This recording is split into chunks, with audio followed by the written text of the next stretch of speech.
here in a woodlot right at the edge of town in Missoula, Montana. Early in the morning. Superficially, you might think this is kind of a ugly woodlot, a lot of dead trees, dying trees, but that's exactly why I came in here.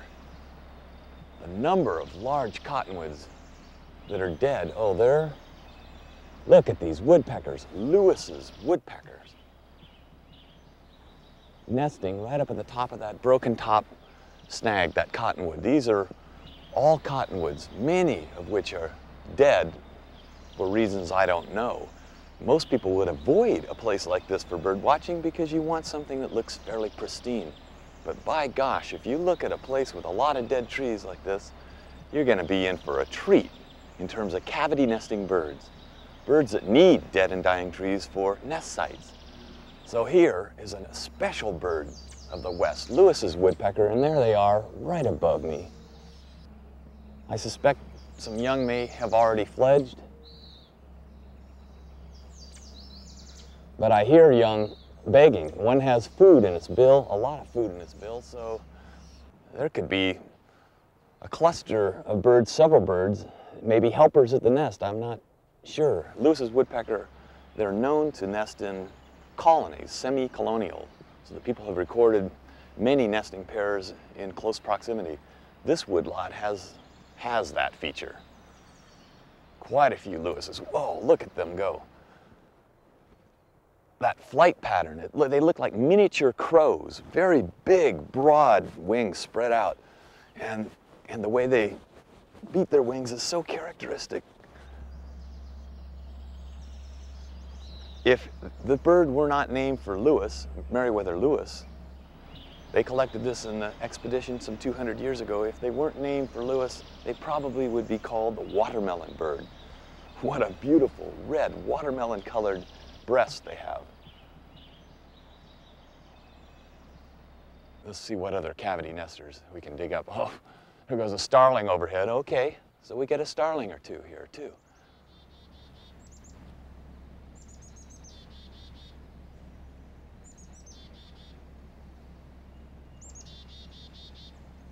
I just take 3 more steps and along comes a chickadee, black-capped chickadee. Directly above me in this branch, there's a hole coming straight down. It looks, the branch is barely wider than the hole itself. There it comes again. It's got a mouthful of white larvae. There it goes, so fast. And already out. Whoa, in and out that fast. Black-capped chickadee, the holes on the underside. When cavity nesters use branches for nest sites, invariably the hole is on the underside. If it were around toward the top side, of course, it would rain and fill with water. And then your young would turn into ducks. And you don't want that to happen, so you keep the hole on the underside. Now these chickadees are primary cavity nesters. Like the woodpeckers, they will excavate their own hole in dead and dying wood. They need fairly soft wood. So chickadees and flickers probably need the softest wood of any of the cavity nesters. But they will actually take that wood out, take a week or so to excavate a hole which may be this deep. So down in that branch may go down, oh, almost a foot or something like that. Not quite that far.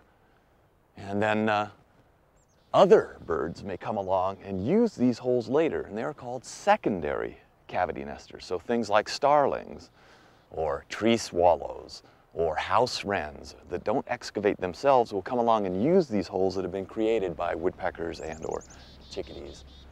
So we have primary cavity nesters and secondary cavity nesters, and all of them seem to be in these woods. This is a great bird watching spot.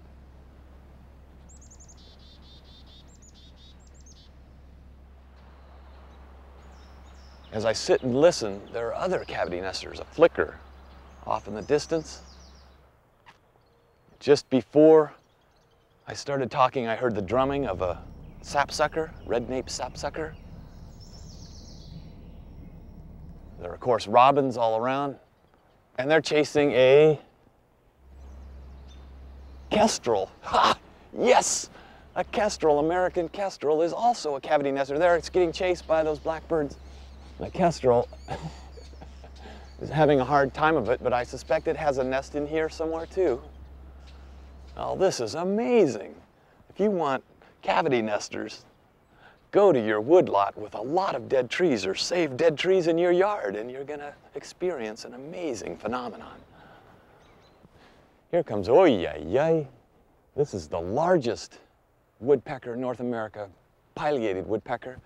There's a pair of snags. It's in a taller snag. Oh, you can see the cavity is a distinctive sort of triangular shape of a pileated woodpecker. Very large hole, and will be used subsequently by things like screech owls. That was the male pileated. The male, remember, has the red cap and crest, and the red comes all the way down to the top of the bill, whereas the female has a black portion between the bill and the red. Also, the male has a red mustache.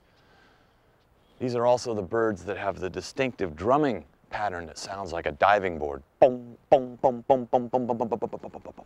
Whereas other woodpeckers tend to be very smooth. The exception to that would be sapsucker, which is the erratic drummer. That would be a sapsucker.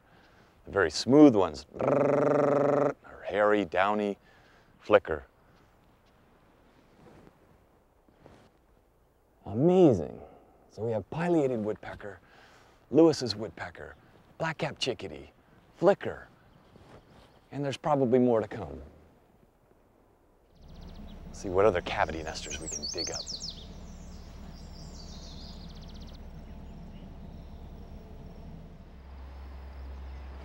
There's a good one. Amazing. This is a red-naped sapsucker. Used to be called yellow-bellied sapsucker. It has a red nape, which is this back part of the head here, the back of the neck. The sapsuckers actually, I believe that was a downy woodpecker that just flew over. But anyway, the red-naped sapsucker is the bird that drills in trees and actually has a brush-like tongue and eats sap during the summertime. It's nesting, though, in this dead snag, this cottonwood, clearly dependent on old, rotting trees for nest sites.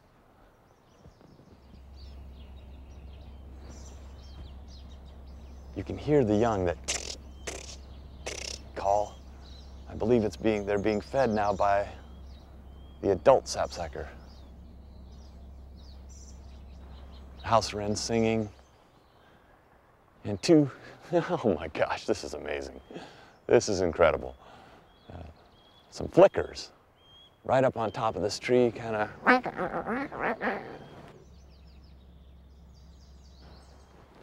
Excuse me.